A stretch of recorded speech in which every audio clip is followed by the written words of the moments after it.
Antropologia teológica, estudando sobre a condição original do homem, o item 2 do nosso livro diz: ele não morreria. O homem foi criado para viver eternamente. Para isso, ele deveria viver em obediência a Deus, sem comer da árvore da ciência do bem e do mal. A pergunta que surge é: como poderia o homem viver eternamente neste corpo? Bom, uma pausa na leitura. É interessante que até hoje a ciência ela não consegue explicar por que as células humanas, né, elas começam a reduzir a sua multiplicação. Porque se a célula humana continuasse se reproduzindo, o homem ele poderia viver pelo menos muito mais tempo do que ele vive hoje. Mas chega um determinado momento da vida do homem que a multiplicação das células vai reduzindo, né? Então existe um tempo em que a célula, a partir de uma, ela vai fazendo duas, a partir de duas vai fazendo quatro, ou seja, ela vai se reproduzindo. Essa reprodução chega uma fase da vida do homem e ela começa a diminuir. Para isso, para viver eternamente, o homem deveria estar sempre se alimentando da árvore da vida. A árvore da vida era um símbolo de Jesus Cristo que nos dá a vida eterna. Então, alguns colocam essa história como sendo uma ilustração, em que até Adão e Eva seria uma ilustração, que na verdade esse primeiro casal não existiu. Bom, nós temos que acreditar que Deus criou um casal original. Ou então vamos acreditar na teoria do evolucionismo, que nós sabemos que não é verdade. Vou até aproveitar, né, a ciência. Albert Einstein, ele tem um livro interessante que foi traduzido para o português há pouco tempo, que é considerada a biografia oficial de Albert Einstein, com textos escritos por ele, falas dele, e ele diz claramente: olha, o evolucionismo é um lixo. Então você está tratando de um dos maiores cientistas de todos os tempos, para alguns, o maior de todos os tempos. Ele diz o seguinte: o evolucionismo é um lixo. E vamos lembrar que ele viveu no século XX, quando a teoria do evolucionismo já estava toda formada. Então, segundo a ciência, o evolucionismo é um lixo. Então, eu acredito que existiu, claro, um casal que foi criado na Terra há cerca de 6.000 anos. Então, pastor, como explicar aquelas ossadas de homem de 50 milhões de anos? Irmãos, aquilo ali é tudo balela, tá bom? Aquilo ali é tudo balela. Por quê? A balela começa aonde?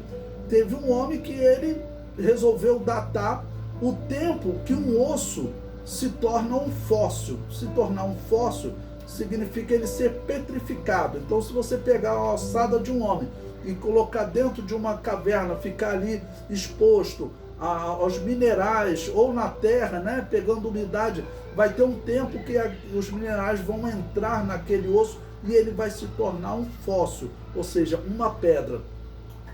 E aí você parte do princípio que uma pedra ela não pode ser datada. E ocorreu um chute, né? O homem falou assim: quanto tempo um osso leva para tornar-se um fóssil? Ele chutou em 11.000 anos. Ele sabia que, segundo os cristãos, o homem tinha sido criado há cerca de 6.000 anos. Então ele chutou em 11.000 anos. Só que existem achados aí recentes mostrando que isso está totalmente errado, né? Já encontraram um chapéu fossilizado. E aquele chapéu ele foi encontrado fossilizado dentro de uma mina que tinha sido abandonada há 50 anos. Ou seja, um fóssil, um chapéu ou um osso, qualquer coisa que ficar exposto aos minerais, ele vai ser fossilizado. Em 50 anos já está provado que ele realmente acontece. Então, todas essas datações aí, nós temos que acreditar na Bíblia. Um dia a ciência vai voltar atrás, como já voltou atrás em uma série de coisas, né? Então Deus também criou uma árvore para que o homem estivesse se alimentando dela e vivesse eternamente. o acesso a essa árvore será vedado para que o homem não viva eternamente nesse corpo e sofra eternamente. Quando o homem peca, Deus o impede de continuar se alimentando da árvore da vida. Está em Gênesis capítulo 3, versículo 22 a 24, que diz: Então disse o Senhor Deus: Eis que o homem é como um de nós, sabendo o bem e o mal. Ora, pois, para que não estenda a sua mão e tome também da árvore da vida e coma e viva eternamente, o Senhor Deus, pois, o lançou fora do jardim para lavrar a terra de que fora tomado. E havendo lançado fora o homem, pôs querubins ao oriente do jardim do Éden e uma espada inflamada que andava ao redor para guardar o caminho da árvore da vida. É interessante que nós conseguimos identificar mais ou menos onde ficava o jardim do Éden, onde a Bíblia declara que Deus criou o homem. E a ciência, ela realmente evidencia que a vida começou naquela região que Deus indica. Por quê? A Bíblia diz que o jardim do Éden ficava no norte da Mesopotâmia. E depois o homem saiu dali, né, do norte da Mesopotâmia. Então o natural seria onde? Ele habitar na Mesopotâmia. Sete deve ter habitado na Mesopotâmia, que ficava próxima do jardim, né? Adão, Eva e seu filho Sete habitaram ali na Mesopotâmia. E a ciência comprova, a arqueologia comprova que os primeiros achados foram feitos exatamente ali naquela região da Mesopotâmia. E em paralelo a ela, uma terra um pouquinho mais distante, a terra que no futuro vai se chamar Egito, mas que provavelmente seria a terra de Nod, onde Caim foi habitar. Então aquelas duas regiões, olha que interessante, a arqueologia tem achados naquela região cerca de 700 anos depois que Adão foi criado. Ou seja, considerando que Caim matou Abel ali próximo do ano 100, cerca de 600 anos depois, tá bom? A arqueologia já encontra, tanto na Mesopotâmia quanto na região do Egito, edificações humanas, desenhos, pedras trabalhadas, né, uma pedra chamada paleta de Narmer. Então esses achados comprovam a vida na região que a Bíblia diz que iniciou. Para que o homem não se alimentasse da árvore da vida após o pecado, Deus o expulsou do jardim do Éden e pôs querubins para impedir o homem de retornar. Esse foi um ato da misericórdia de Deus, pois se o homem continua se alimentando da árvore da vida, ele viveria eternamente nesse corpo pecaminoso, o que seria um grande sofrimento.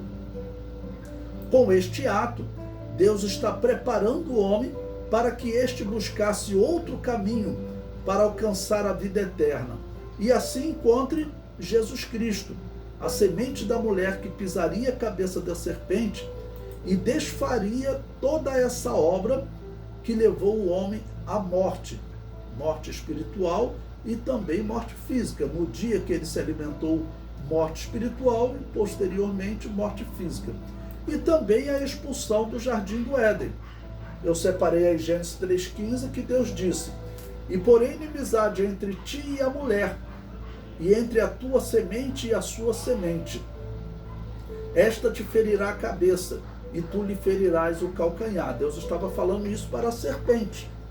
Então, a semente da serpente qual é? É o pecado, é o mal que está no mundo. Cerca de 1.600 anos depois que Deus falou isso para a serpente, ocorreu o dilúvio. Então, nós vemos que, infelizmente, o homem, depois que ele pecou, a tendência qual é? É ele ouvir a voz do mal e desprezar a voz do bem. Ele ouvia a voz da serpente e desprezar a voz de Deus. Então, quando Jesus Cristo vem ao mundo, Jesus Cristo faz o sacrifício expiatório exatamente para tirar o homem dessa condição, fortalecê-lo para ele conseguir dizer não para o pecado. Até pelas palavras de Jesus, nós sabemos que é difícil. Jesus Cristo disse que Deus ele perdoa o homem com perdão perfeito, e o apóstolo Pedro falou, olha, e quantas vezes eu devo então perdoar o meu irmão? Aí Jesus Cristo falou que até 490 vezes no dia você deve perdoar as pessoas. É praticamente impossível alguém conseguir pecar 490 vezes contra uma mesma pessoa em um mesmo dia, né? Então, na verdade, as palavras de Jesus significam, olha, não existe limite para o perdão. Esse é o verdadeiro significado da palavra de Jesus.